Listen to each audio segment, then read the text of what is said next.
Hello, everyone.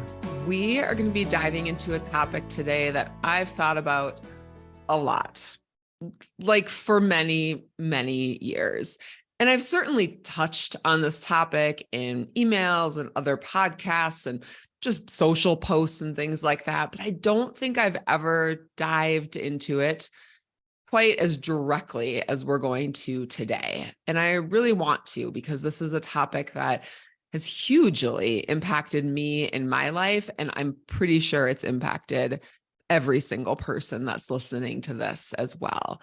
So this might be one to grab a cup of tea or even a journal to see what comes up for you so that you can write things down or just settle in for this conversation. Because I have a feeling, even though, yes, I realize this is one-sided and I am speaking to you through a camera right now, this topic in particular feels more like a conversation than maybe some of my other topics. It's probably a tenor that I want to bring to all my podcasts a little bit more. But yeah, this topic in particular feels like I'm sharing directly from me to you right now, and that somehow I'm going to get this back from you in some way too, that like this is not just a one-way, this is a two-way conversation. And if you're on my email list, you can always respond to any emails, and I'll put a link in the show notes to join my email list as well, because I love to hear your reactions and what you think about all of this and how it impacts you. So the topic today, I know that was a very roundabout way of introducing what we're talking about today, but what we're talking about is the 3 lies that women are fed about their worth. And there's probably a lot more than 3, but we're going to focus on the 3 main ones today that I've seen that have impacted me on a really deep level and that I see impacting women pretty much everywhere. Now, I will say we're not going to talk today about productivity and achievement and success. And I know I talk a lot about that in other parts of my work. And absolutely, we are taught to connect that. Many of us are taught to connect that to our worth, particularly in the United States and many other cultures and countries around the world. The reason we're not talking about that today is because we're pretty much all fed that lie to connect our worth to achievement and success and productivity, not just women. All genders, regardless of how you identify and regardless of how you are perceived by the rest of the world, everyone gets that lie. So know that that's in the background as well, but we're not going to dive into that today because I really wanted to focus on the 3 lies that are specific to women. So to those of you who presented to the world, were perceived by the world as a girl when you were growing up, and now as a woman, as you are an adult. And these 3 lies that you are told to connect your worth to are that your worth is dependent on how your body looks, really looks in general, motherhood, and likability. We could probably do a whole podcast episode on each of these, doing a really deep dive, but today I'm going to hit on each of them all together in this one podcast episode. And yes, I have thought about what I'm going to say, and I have notes in front of me. And I also feel like some things might come out that I wasn't planning on. And that's on purpose also, to a degree, even though I can't plan it. I wanted this to be more just really from the heart, speaking from my heart to yours, because this is deep and this has impacted us so much of how you show up in the world, how I felt and how I feel about how I show up in the world, where my energy, where my time has been spent. And to be honest, like things that have caused a lot of shame in my life as well. Yeah, let's take a deep breath with that one. So we're going to dive into this first one, which is probably the biggest one for me out of all 3 of these, which is body. So being taught that your worth is dependent on what your body looks like. And for me, that message that I got, which is, I know the message that a lot of you got, but I think it does differ depending on the person, the family you grew up in, the culture that you grew up in. Like the message I got loud and clear at a super young age was like, thin is desirable. and desirable in the context of our world as a whole. Like thin is what you want to be. Thin is good. And also what is desirable in terms of dating and men and like what men want, that thin is desired. So desired by our culture as a whole and desired by men. And many of you know, if you've been listening to this podcast, that I did not fit that model of desirability. I don't think I really still fit it, but when I was younger, I gained weight really quickly in 7th grade. So I gained about 30 pounds in the first semester of 7th grade and went from a totally average weight to, on the heavier side, particularly for given the time period that we were in and the fact that I was surrounded by all kids and, other girls my age who were like size 2s and I was like a size 14. And because I'd gotten these messages, and when I say gotten these messages, like from the whole world around us, right? Like every single magazine, every single TV program, every single action by the other women around me, like pretty much all women around me, they all told me in indirect and direct ways, all of these messages that thin is what you want, that we should be dieting, that we should be taking action to become thin because thin is good. And because this is connected to our worth, how I look, that thin is worthy. Thin is good, which meant if I am thin, I am good. And I was never a tiny kid. I was always tall. I'm not really tall anymore. I just grew really fast and I developed really early. So I was never like this petite little thing. But then when I got into the 7th grade and I gained weight, and then I gained a little more weight in high school, I really internalized this message that didn't come from any one person or anything like that, but that my body made me, the way that my body looked, made me less worthy as a human, as a woman, really, not as a human, as a woman. And on top of that, because I was connecting this worth, these messages that I'd gotten, connecting my worth to my body, and that being thin is good. And therefore, if I'm not thin, then I'm not good. I was also ashamed, not just of my body, which was definitely true, but also because of the fact that I didn't know how to control this. I didn't feel like I could be thin. I didn't know how. And I felt like something inside of me was broken because I couldn't be at this standard. I couldn't follow this rule. And I will tell you, that was a time in my life where I was following a whole lot of other rules. I mean, we talk about the perfectionism and overachieving and overdoing. That was like high school, college, early career. Like this was like the height of my overdoing perfectionist rule following. And so I wanted to follow the rules in this category as well. I wanted to be worthy. I wanted to be desirable. I wanted to be thin. And I thought I was broken because I couldn't fix this part of myself. I didn't know how. And this is just one of those messages. And I know, yes, I think there is some evolution in this. There is some great body positivity going on. And still, particularly for those of us who grew up in that era where it was like thin, thin, thin, thin, thin, thinner is better all the time. I'm guessing a lot of you are still carrying that with you. And even if it's not about thinness, because I've actually heard from some women that they were really skinny as a kid, like really thin and didn't have, they wanted curves when they didn't have curves. And I was the opposite. I was like, get rid of these curves. Let's give me some straight up and down and about 40 less pounds on my body. And then I will be worthy. And I've heard from other women, they felt not the opposite, but different because they were like, I want curves. I want this desirable body. I want the thing that I'm supposed to have to be worthy in our society, worthy in the culture that I grew up in. Doesn't matter what kind of specific message that you got. If you're connecting your body to your worth, if that was the message you got, that is the lie that you got.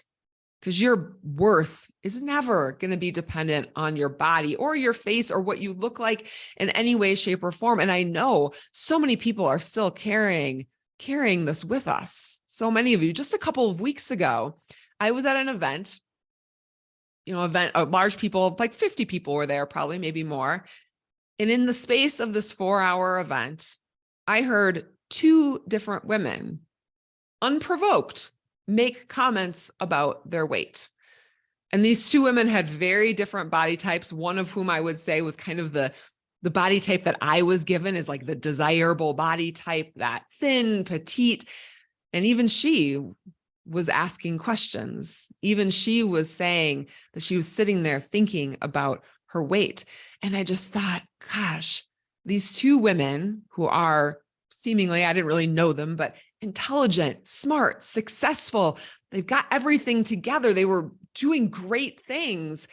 They're sitting in this event, not being present to what's going on, not learning, not connecting with other people in the deepest, fullest way, but instead thinking about their body, thinking about their weight, thinking about how they look. And I just think so often, like, what could we all do? And not just from an accomplishment standpoint, but from like a collective change standpoint.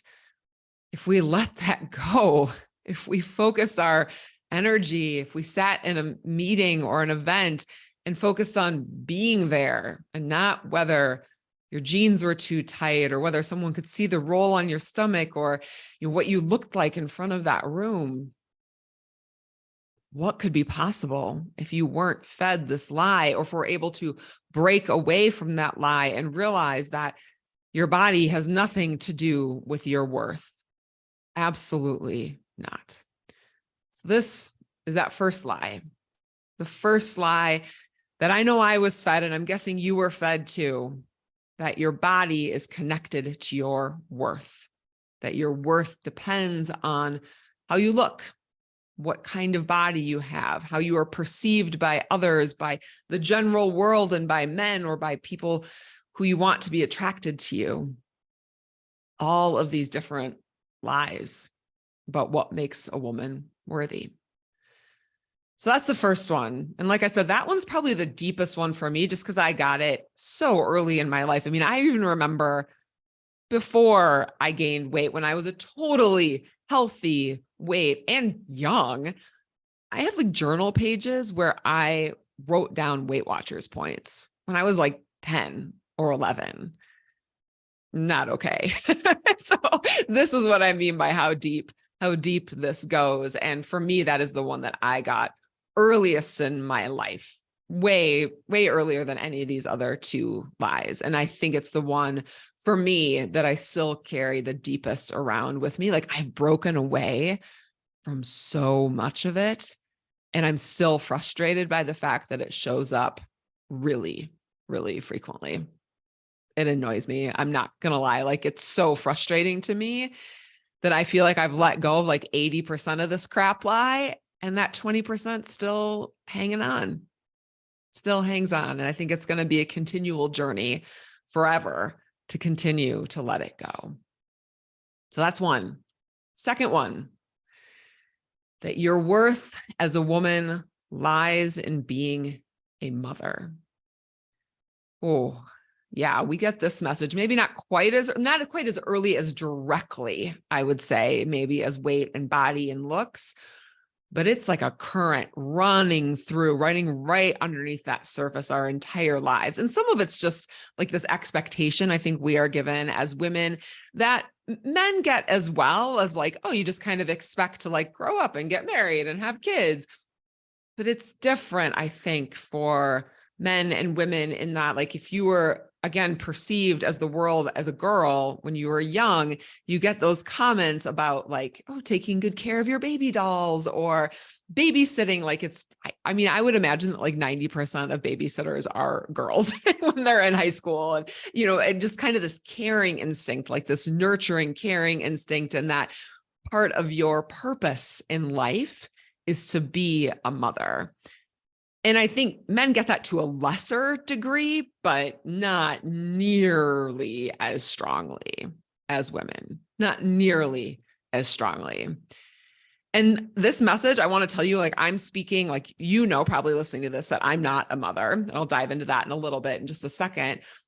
But know that, like, this doesn't matter if you are a mother, if you're not a mother, if you aren't a mother but want to be a mother and are having trouble with that, if you aren't never wanted to be a mother, you're still being fed this lie that part of your worth as a woman lies in being a mother. And this is where I see it. No one really talks about like your worth exactly. It's more like purpose, like that part of your purpose, your deepest purpose in life. The greatest thing that you could ever do in this lifetime is to be a mother and have kids. That is your greatest purpose in life. And I see it in songs and in books. I mean, even people who are mothers, who are women, and they say things like, my life began when I had kids. I will tell you, if that's true, like the only emotion that's coming to me in that statement is sadness. Because I have to think, if you really sat back and thought about it, your life had plenty of purpose and meaning and fulfillment and joy before having kids. Your life started the day that you were born, not the day you gave birth to another child. Your life is worthy that whole time, before, during, after, whether you have kids, whether you don't have kids. And I hear this message a lot. And I will say, I think I'm triggered by it a little bit, sometimes more than a little bit, because I thought I always would have kids. So I think maybe I hear this message a little bit more strongly, a little bit more on a deeper emotional level, because I always did want to have kids. And I think part of that is the expectation piece of like, this is just what happens when you grow up, you have kids. But part of it was a deeper, true desire to have kids. And there's absolutely been some grief in letting that go. And I can tell you, for me, because a lot of people said like, did you ever consider having kids on your own? And the answer was for about 30 seconds. And I knew immediately that that was not the path for me. Totally fine if that is the path for you. I know women who are purposefully single mothers and they are killing it. They're doing an amazing job. And that was absolutely the right decision for them in their life. But I knew without a doubt that that was not the right decision for me. So I could have done that, and I've chosen not to, or could have tried at least, but I've chosen not to. And even with that, there's been some grief in letting that go. So I think potentially I hear some of these messages on a little bit more of a deeper emotional level. But I will also say, like, there's anger there that has nothing to do with my personal situation, because I want every woman to know your worth, your purpose. You can find purpose in being a mother. You can find fulfillment in being a mother. Absolutely. And if you feel like your greatest purpose is being a parent, that's amazing. Do it. Like, great. Lean into that. And also, I think for most of us, our purpose goes way beyond that. And if you're sitting there feeling like how I felt at times, like less than, because I'm not a mother, because I'm not like fulfilling this greatest purpose in my life, or that I'm somehow missing out on something because I'm not a parent, because I'm not a mother, because that is the lie that's been connected to my worth, that's been connected to almost all of our worths. Yeah, I've had to really examine that and let that go. And I hear it all the time in subtle and not so subtle ways. I hear it all the time. And some of you, particularly those of you who are in a relationship, like a, married or in a long-term committed relationship, and you are choosing not to have kids, I will tell you, I think you get this way more than I ever have, at least from a pressure standpoint, because then especially if you're in a relationship, the expectation is then like, okay, well, when are you going to have kids? And you can choose not to, but it's like gnawing that little piece in there of like, this is your purpose. This is your worth. This is your divine fulfillment is to become a mother. I will also tell you, because I want to put this out there, I've heard from a lot of mothers, some fathers too, but mostly mothers, who have told me, I love my kids, and if I could go backwards and make a different decision, I think I would. So I just want to put that out there, because I have a feeling some of you listening to this might feel that feeling, and there might be some shame around feeling that feeling, or some humiliation, or just some deep, like, should I be having this feeling? Probably deep enough that you may not be talking about it with anyone. And I will tell you, it's real and it's not uncommon, because I've had a lot of different mothers in very, very different situations for different reasons, tell me they would make a different decision if they were to go back. So all of this, slightly rambly, all of this is just to really say that your worth can lie partly in being a mother, in being a parent, in raising children. And it will never lie only in that. And if you are choosing or not choosing, but don't have kids, your worth, your purpose, your fulfillment, it's just different. It's just different that we all have a purpose, a divine fulfillment on this earth. And it doesn't have to be in being a mother. Your life did not begin when you had kids, and your life, if you never have kids, it doesn't mean your life will never begin. Your life is happening right now, and your worth is innate inside of you, well outside of being a mother. So that's number 2. Number 3, likability, so that your worth lies in you being likable to other people. And this one, I got to tell you, there's a true bias in this one. I think there's a bias in all of these, but when we think about like work, there is a bias really deeply in likability for women, meaning that like research has actually shown if you're going to be direct, you should also be smiley, because then people are going to listen to you better. And even though I got feedback in my career that I could be too direct, I think one of the reasons that people listen to me now is because I am naturally quite joyful and smiley. And so when I bring that directness, and I can bring it even more, like I'm working on bringing out my fire more and more and more, my boldness more and more and more. And I know because I am that naturally smiley, optimistic, joyful, it's probably going to be perceived better by others than someone who maybe isn't naturally as joyful and smiley and optimistic and happy and cheerful as I am. But even for me, they're both real. And I have had to learn how to bring forward that fiery side of me and not just this nice, sweet girl side. And that's because of this likability bias, because this nice, sweet girl side, like she's always welcome at the table. She's always welcome at the gathering. She never gets criticized. She doesn't always make the biggest difference with her words either, but there is a positive side to her. She's inclusive. She's nice. She's friendly, and she never gets criticized. Versus this fiery side of me, she gets mixed reviews. Like she does get praised for her boldness. And I would say now, in the work that I do now, like this becomes even more praised, I think, and noticed by others. But she has also been the part of me that's been criticized. And for years, I tampered her down. I tampered her down because of this likability piece, because of this message that we've gotten as women that our worth lies in us being liked by everyone. And because there's this bias causes this narrower beam to walk on of what is considered likable. Men, particularly straight, cisgender, white men, have a wider beam to walk on to avoid judgment and to be considered likable. And this comes up in our culture time and time and time again. I was reading an article on LinkedIn probably a month or two ago that was someone was interviewing 3 senior female leaders at companies. I don't honestly even remember who these people were, what their companies were, but I remember all of them were talking about this leadership by smiling. They were talking about their frustration with if they were not giving advice to others that this is the way it should be.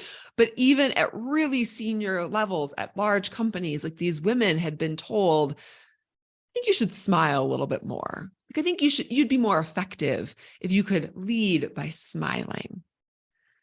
I got to tell you, can you ever imagine telling a man that, a male leader inside of an organization, a senior executive? I think you should, like, my feedback for you is that you need to smile more. No, it's highly, highly unlikely. And I also think about this post, I think it was an Instagram post that I read many years ago. And it was quoting Hillary Clinton. And I know she can be a divisive figure. And part of the reason she is divisive is because of this likability bias, because she had a harder time fitting that bounds of what we consider to be likable in a woman. But regardless of what you feel about her, your political viewpoints and persuasions, I remember reading this quote that she had, that she was like, I would love to get on stage and be angry and to bang my fists like I see the men around me doing. And I can't do that as a woman because I will be written off immediately. That's not a direct quote from her.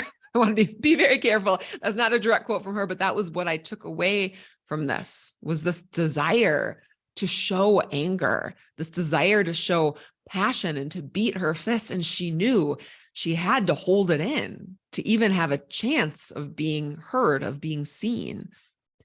So this bias is real. This bias is real. And I'm talking about this in leadership, but gosh, this likability, this desire to be likable, this connection of our worth to likability, it shows up day to day, right? It shows up in these worries of I can't disappoint anyone. I'm not allowed to say no. I shouldn't have the hard conversation because I'm not sure if that person's feelings will be hurt, even though like I'm being hurt all the time because I'm not having the conversation. I mean, all of these things, like I just want to be easygoing. I want to be likable. I don't want to upset the cart. I just want to I want things to be smooth.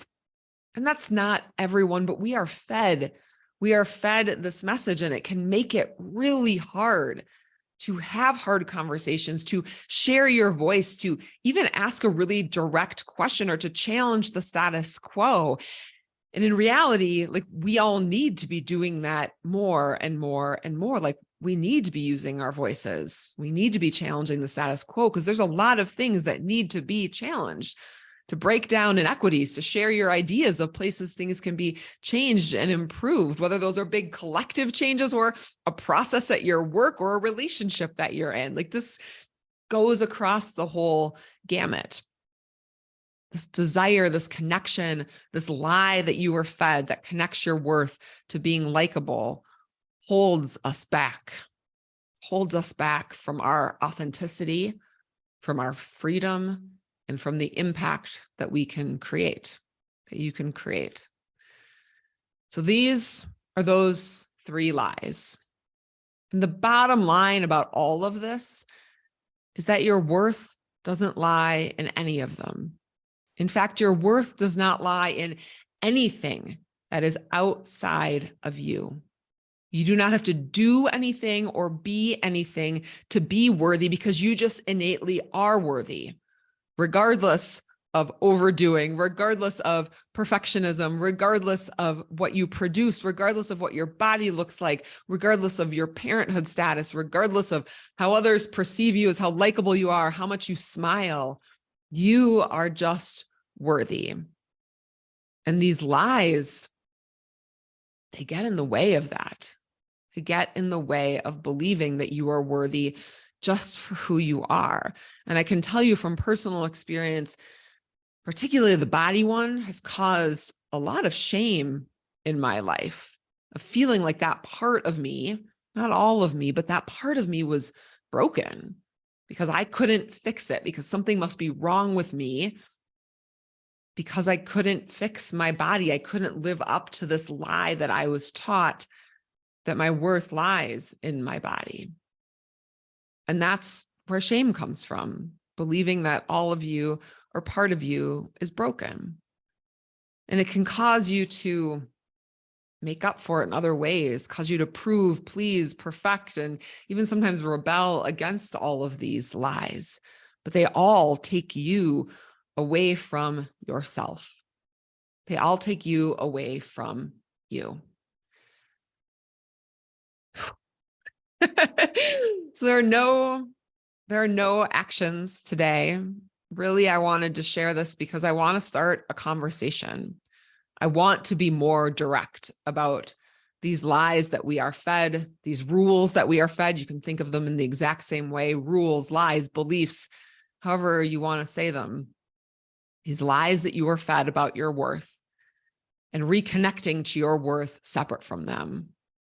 I want to start a conversation so that we're talking openly about both the lies and the shame that comes with them. Because there's one thing I know about shame is that unearthing it and giving it light is what dissolves it. Talking about it is what dissolves it. That's what this is, the start of a conversation.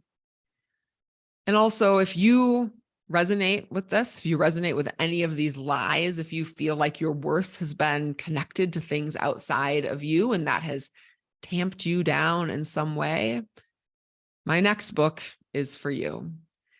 And I know I've been dropping these little hints about the book and I haven't revealed the title or the cover, but it's all coming really soon. In May, I'll be doing the pre-sale and I will be sharing all of that information with you then. You'll get to see the cover, you'll get to see the title. Right now, only about 15 people total have read the book. And I will tell you, I am both really excited to get it out there because it's a continuation of this conversation that's happening today on a deeper level, on a stronger level, on a more long-lasting level.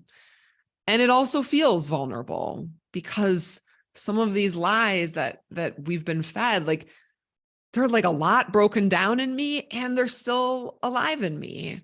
And so it feels vulnerable because I'm breaking some of these lies, trying to break them apart by writing and sharing this book. And that means that some of the pieces of me that I had been ashamed of in the past, I'm sharing really openly in this book. And that's vulnerable. It just is.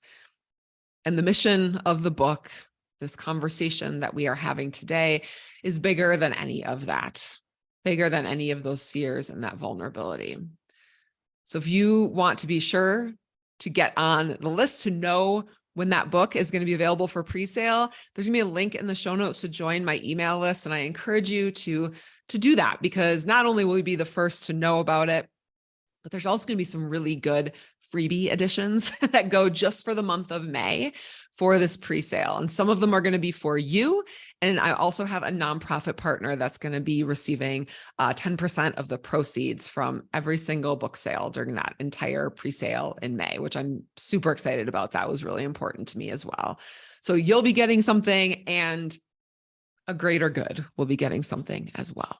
So click on that link in my email to join my list and be sure, then you'll get everything just delivered right to your inbox, all of the details.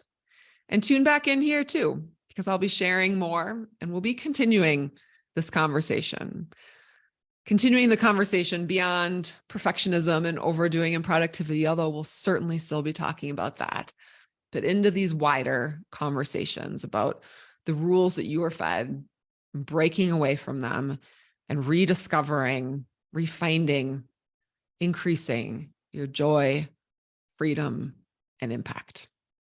Because that's what I want for you in whatever way that looks like for you.